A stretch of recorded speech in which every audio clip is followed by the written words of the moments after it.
বলো আজ কি কি রান্না হয়েছে বলো। অনেক হয়েছে। তুমিই বলো আজ কি কি রান্না হয়েছে। কোনটা ছেড়ে কোনটা বলো? আগে প্রথমে ভাজা বলো। এই তাহলে বলো। হ্যাঁ বলো।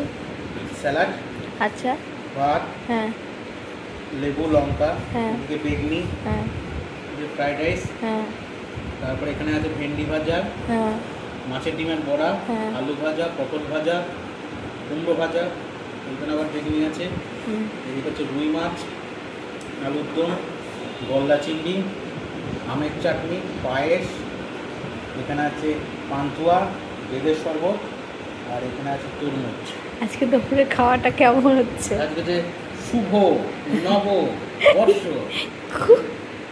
আচ্ছা সেই জন্য ভালো হয়েছে। তো রোজ রোজ এরকম হলে আরও ভালো লাগে। ওরে বাবা, এগুলো করতে তো সময় লাগে। তাহলে তোমাদের দুজনকে অনেক ধন্যবাদ, অনেক কষ্ট করে তোমরা আয়োজন করেছো। আচ্ছা আচ্ছা, রান্না কেমন হচ্ছে? রান্না ভালো হয়েছে, বরাবরের মতো। খুশি? খুব খুশি, আমি যেমন খেয়ে খুশি তোমরাও খাইয়ে খুশি। হ্যাঁ একদমই তাই।